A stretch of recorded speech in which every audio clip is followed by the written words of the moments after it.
Hello, જાગૃત આવાજમાં તમારું સ્વાગત છે. મારું નામ છે ચિંતન અખાણી. આજે બેટા 12th સ્ટાન્ડર્ડનું જે છે રિઝલ્ટ આવ્યું છે.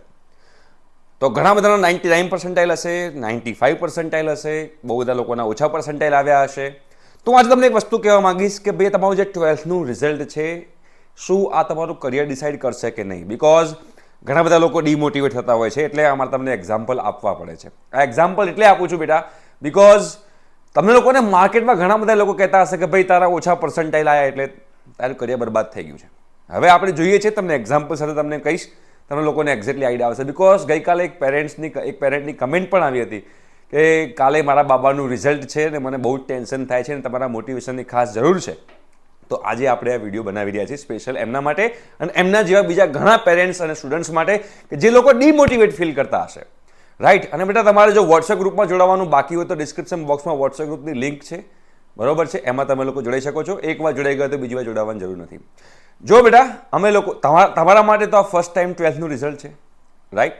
બટ શું તમને ખ્યાલ છે કે અમે લોકો છેલ્લા 7-8 વર્ષથી આ ફિલ્ડમાં છીએ અને એવરી ટાઈમ 12thનું રિઝલ્ટ આવે પછી અમે પેરેન્ટ્સને અને સ્ટુડન્ટ્સને પર્સનલી મળતા હોઈએ છીએ. એક એક્ઝામ્પલ આપું છું, તમે લોકો ધ્યાનથી સમજજો. એક સ્ટુડન્ટ છે જેને 12thમાં 99 પર્સન્ટાઇલ આવ્યા છે. સમજજો ધ્યાનથી. બીજો એક સ્ટુડન્ટ છે જેને 12thમાં 75 પર્સન્ટાઇલ કે 60 પર્સન્ટાઇલ આવ્યા છે. હવે જેના 12thમાં 99 પર્સન્ટાઇલ આવ્યા છે એણે હવે ભણવાનું બંધ કરી દીધું.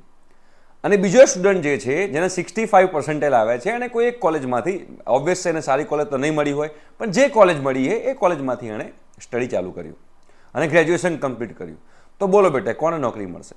જેને 12thમાં 99 પર્સન્ટાઇલ આવ્યા છે એ, કે જેને ગુજકેટ આપી અને બોર્ડ આપીને જે રિઝલ્ટ આવ્યું પછી ગ્રેજ્યુએશન કર્યું છે એને નોકરી મળશે? તો ઓબ્વિયસ છે કે જેને ગ્રેજ્યુએશન કમ્પ્લીટ કર્યું છે, જેણે એન્જિનિયરિંગ પૂરું કર્યું છે, ભલે એના 65 પર્સન્ટાઇલ હોય તો પણ એને જ નોકરી મળશે. કહેવાનો મારું તાત્પર્ય શું છે બેટા? 12thના પર્સન્ટાઇલ છે ને, 12thના પર્સન્ટાઇલ એ તમને લોકોને એક ખાલી કોલેજ અપાવવા માટે મદદરૂપ થશે. That's it, nothing else. ખાલી ને ખાલી કોલેજ અપાવવા માટે. અને એક વસ્તુ ધ્યાન રાખજો બેટા કે કોલેજ સારી મળવાથી કરિયર સારું બને છે ને, આ સ્ટેટમેન્ટ ખોટું છે. ઘણા વિદ્યાર્થીઓ એવા છે કે જે લોકો સારી કોલેજમાં એડમિશન લીધા પછી એ લોકો સુપિરિયોરિટી કોમ્પ્લેક્સમાં આવી જાય છે અને પછી કંઈ સ્ટડી કરતા નથી અને એમનું કરિયર જે છે એ બગડે છે. તમારે એક સિમ્પલ તમને બીજો એક એક્ઝામ્પલ આપું બેટા કે મોટામાં મોટી આપણી જે સર્વિસ બેઝડ કંપની છે, ફોર એક્ઝામ્પલ TCS છે કે ઇન્ફોસિસ છે, આ કંપનીમાં, આ બધી MNC કંપની હોય, આ MNC કંપનીમાં તમારે જો બેટા એઝ અ ફ્રેશર એમાં તમારે જોઈન થવું હોય ને તો 12thના મિનિમમ કેટલા પર્સન્ટેજ હોવા જોઈએ? તમને કોઈને ખ્યાલ છે? 60%. એ લોકોનો ક્રાઇટેરિયા એ છે કે જો તમારે અમારી કંપનીમાં જોબ લેવી હોય તો મિનિમમ 12thમાં 60% હોવા જોઈએ. હવે તમારા 99% હોય, 98% હોય, એમનાથી કોઈ લેવા દેવા નથી. તમારા જો મિનિમમ 60% હોય તો તમે લોકો TCS અને ઇન્ફોસિસ જેવી મોટી કંપનીમાં ઇન્ટરવ્યૂ માટે બેસી શકો છો. અને ઇન્ટરવ્યૂમાં બેઠા પછી શું છે? પછી તો માત્ર ને માત્ર તમારી સ્કિલ કે તમારું ગ્રેજ્યુએશનમાં તમારું નોલેજ શું જ હતું, તમે 4 વર્ષમાં સ્ટડી કર્યું છે, એ તમારી મેઇન વસ્તુ છે. અને એની ઉપર તમને લોકોને જોબ મળશે, ના કે તમારા 12thના પર્સન્ટાઇલ ઉપર કે તમારા 12thના પર્સન્ટેજ ઉપર. તો જે લોકોને સારા પર્સન્ટાઇલ આવ્યા છે એ લોકોને કોંગ્રેચ્યુલેશન્સ. પણ જે લોકોના પર્સન્ટાઇલ એવરેજ છે, એક વસ્તુ યાદ રાખજો કે આ 12thમાં તમારા એવરેજ પર્સન્ટાઇલ આવ્યા છે એ તમારી લાઈફમાં એક પડાવ છે, જે પડાવમાં કદાચ તમારું જે સક્સેસ થવાનું હતું એ નહોતું લખ્યું XYZ રીઝનના કારણે. કાં તો તમે બીમાર પડ્યા હશો, કાં તો તમારી મહેનત ઓછી હશે, કાં તો તમારી કહેવાય ને કે પેપરમાં લખવામાં કંઈક મિસ્ટેક્સ થઈ હશે. આ બધા રીઝનના કારણે તમારા પર્સન્ટાઇલ કદાચ ઓછા આવ્યા હશે. કોઈ પણ વિદ્યાર્થી હોશિયાર હોતો નથી, સ્માર્ટ હોતો નથી, કે કોઈ પણ વિદ્યાર્થી ડલ હોતો નથી. કોઈના કોઈ રીઝનના કારણે એમના જે પર્સન્ટાઇલ છે ઓછા આવતા હોય છે.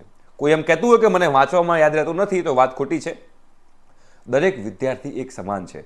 તો તમારા 12thમાં ઓછા પર્સન્ટાઇલ આવશે કે આયા છે તો ડિમોટિવેટ થવાની કોઈ જરૂર નથી. આ એક પડાવ છે.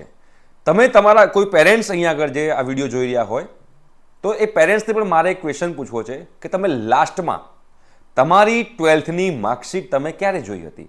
મેં મારી 12થની માર્કશીટ જોયાને લગભગ 10થી 12 વર્ષ થઈ ગયા છે. મેં મારી 12થની માર્કશીટ જોયાને 10થી 12 વર્ષ થઈ ગયા છે. મેં માર્કશીટ જોઈ જ નથી.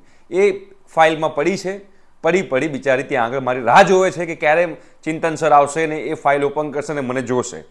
મારા 12થમાં 98% હતા, પણ કોઈ મિનિંગ નથી એનો. બિકોઝ પછી મેં કોલેજ કરી નાખી, કોલેજ કરી, માસ્ટર્સ કર્યું અને અત્યારે હું અલગ ફિલ્ડમાં છું અને સારી રીતે અર્નિંગ કરું છું. તો 12થની માર્કશીટથી મને કોઈ લેવા દેવા નથી. બટ જેવું તમારી સાથે બોલી રહ્યો છું ને, સ્કિલ છે, તો એ સ્કિલ જે છે એ સ્કિલના પૈસા તમને મળશે જિંદગીમાં. યાદ રાખજો બેટા, 12થની માર્કશીટ તમને કોઈ જગ્યાએ પૈસા નહીં અપાવે. હા, પણ એનો મતલબ એવો નથી કે તમે રિલેક્સ થઈ જાઓ. તમારે એકચ્યુઅલી જેટલા પણ પેરેન્ટ્સ છે ને જેટલા પણ સ્ટુડન્ટ્સ છે એ ઓલવેઝ 11th અને 12th પર વધારે ફોકસ કરે છે અને 11th અને 12thમાં ભરીને પૈસા નાખે છે. પર્સનલ ટ્યુશન કરાવે છે, JEE મેન્સના એડવાન્સના ક્લાસીસ કરાવે છે ને શું ને કેટલી બધી મહેનત કરે છે ને એમની પાછળ ટાઈમ આપે છે, બહુ જ બધો. બટ જેવું આપણું ચાઇલ્ડ કોલેજમાં એન્ટર થાય છે ને એ પછી આપણા પેરેન્ટ્સ એ ચાઇલ્ડ ઉપરથી ફોકસ હટાવી દે છે કે હવે તો કોલેજમાં જતો રહ્યો, છોકરો મોટો થઈ ગયો છે એટલે હવે એની રીતે એ ફોડી લેશે. પણ એકચ્યુઅલી એ 4 વર્ષના બેઝ ઉપર જ જોબ મળવાની છે. તો તમે જે ફોકસ તમારું 11th અને 12thમાં રાખેલું હતું ને એના કરતાં ડબલ ફોકસ તમારે ગ્રેજ્યુએશનમાં રાખવું પડશે કે તમારું ચાઇલ્ડ શું સ્ટડી કરી રહ્યું છે. ફોર એક્ઝામ્પલ, તમારું ચાઇલ્ડ જે છે એ કોમ્પ્યુટર એન્જિનિયરિંગમાં છે, તો કોમ્પ્યુટર એન્જિનિયરિંગમાં કોલેજમાં એન્ટર થયા પછી શું કોલેજ સિવાય બીજું કોઈ એક્સ્ટ્રા શીખે છે જે એકચ્યુઅલી ઇન્ડસ્ટ્રીમાં રિક્વાયર છે? શું એ કરી રહ્યો છે કે ખાલી કોલેજમાં જઈને ખાલી ટાઈમ પાસ કરીને પાસ થવા માટે પાસ થઈને પાછું આવે છે? આની પર વધારે ફોકસ કરવાનું છે. એટલે જો તમે લોકો 4 વર્ષની અંદર જોરદાર તમારી ઇરરિસ્પેક્ટિવ ઓફ કોલેજ, હું કોલેજનો તો ઇમ્પોર્ટન્સ આપતો જ નથી જો તમારામાં સ્કિલ હશે તો જો તમે 4 વર્ષની અંદર સેલ્ફ ડિસિપ્લિન, આ બહુ મોટો વર્ડ છે બિકોઝ કોલેજમાં આવ્યા પછી સેલ્ફ ડિસિપ્લિન રાખવી બહુ અઘરી છે. તો સેલ્ફ ડિસિપ્લિન હશે, ડેડિકેટેડ હશો તમે લોકો, બરોબર, તમારે ગોલ ફિક્સ હશે કે મારે લાઈફમાં આગળ શું કરવું છે. આ બધા 3 થી 4 ક્વેશ્ચન જે છે એ તમારા મગજમાં ઘૂસી ગયા હશે અને એ ઘૂસી ગયેલા હશે એ ક્વેશ્ચનને ધ્યાનમાં રાખીને તમે લોકો જો મહેનત કરશો ને 4 વર્ષ, તો હું ગેરંટી આપું છું બેટા કે તમારું કરિયર બનશે ને બનશે જ. એવું તો નથી ને બેટા કે જે લોકો NIT IITમાં નથી ગયા, કે જે લોકો સારી કોલેજમાં નથી ગયા એ લોકોની જિંદગી બરબાદ છે. હું તમને એક વસ્તુ એ બી કહું તમને કે જે લોકો સારી કોલેજમાં જાય છે ને, જે લોકો સારી કોલેજની અંદર મોટી કોલેજોમાં જાય છે ને એમાં 95% લોકો જોબ કરી ખાય છે. અને જે લોકો નાની કોલેજોમાં જાય છે, જે લોકો એવરેજ કે બિલો એવરેજ કોલેજોમાં જાય છે, એમાંથી ખાસા બધા સ્ટુડન્ટ્સ પોતાનું સ્ટાર્ટઅપ ચાલુ કરતા હોય છે, બિઝનેસ સ્ટાર્ટ કરતા હોય છે અને પહેલાં મોટી કોલેજના સ્ટુડન્ટ્સને જોબ પર રાખતા હોય છે. આવા તો કેટલાય એક્ઝામ્પલ છે. એવો એક્ઝામ્પલ બી મારી પાસે છે કે જેણે LGમાંથી ઓટોમોબાઈલ કરી હોય, ઓટોમોબાઈલ કરીને એની પાસે IT કંપની છે, 200 કરોડની અત્યારે વેલ્યુએશન છે એ કંપનીની. એવા અમારી પાસે એક્ઝામ્પલ છે. એક એવો એક્ઝામ્પલ છે કે જે કોલેજ અત્યારે લગભગ બંધ થઈ જવા આવી છે અને પોતાના એમાંથી ભણેલો સ્ટુડન્ટ પોતાના 10 સ્ટાર્ટઅપ લઈને બેઠો છે. એવો એક્ઝામ્પલ પણ છે કે મામૂલી ગવર્મેન્ટ એન્જિનિયરિંગ કોલેજમાં ભણતો છોકરો અત્યારે ફેસબુકની અંદર જોબ કરે છે. એવો એક્ઝામ્પલ પણ છે કે એક કહેવાય ને કે કોલેજ બહુ જ લોઅર લેવલની કોલેજમાંથી સ્ટડી કરીને અત્યારે USAની ટોપ 2 યુનિવર્સિટીમાં અત્યારે માસ્ટર્સ કરવા ગયો છે. ઘણા બધા આવા એક્ઝામ્પલ છે. તો 12થમાં જે થયું એ બાજુમાં મૂકી દેવાનું, જે પણ રિઝલ્ટ આવ્યું છે બાજુમાં મૂકી દેવાનું છે. હવે 4 વર્ષમાં આપણે શું કરવાના છીએ ને એ મેટર કરશે. એ 4 વર્ષ તમારી આગળની 40 વર્ષની જિંદગી તમારી તય કરશે. જો તમને કોઈ એમ કહેતું હોય કે બેટા 10th સ્ટાન્ડર્ડ પતી ગયું છે, હવે જલસા છે, 10th પતાવી દો પછી જલસા છે, પછી એમ કીધું હશે કે બેટા 12થનું ફિનિશ કરો ને પછી જલસા છે, તો વાત ખોટી છે. 10th અને 12th કરતાં વધારે ઇમ્પોર્ટન્ટ છે તમારું ગ્રેજ્યુએશન. યાદ રાખજો બેટા, જેના બેઝ પર તમારું કરિયર બનવાનું છે. તો 12થની માર્કશીટ તમને ખાલી આ એડમિશન લેવા પૂરતી હેલ્પ કરશે. આ લખીને રાખજો, એડમિશન લેવા પૂરતી. એના પછી તમે રેરલી કોઈ જગ્યાએ તમે તમારી 12થની માર્કશીટ કાઢશો. અને આ સચ્ચાઈ છે બેટા, આ સચ્ચાઈ છે, તમે ધ્યાનમાં રાખજો. એટલે હવે જો ઓછું રિઝલ્ટ આવ્યું છે તો તમારે ટેન્શન લેવાની જરૂર નથી.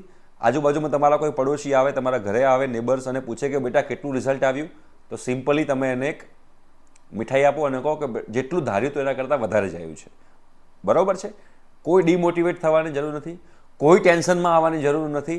લાઈફમાં ઘણા રસ્તા છે અને એક વસ્તુ યાદ રાખજો, દરેકનો ભગવાન હોય છે, તો તમારો પણ ભગવાન છે જ ને.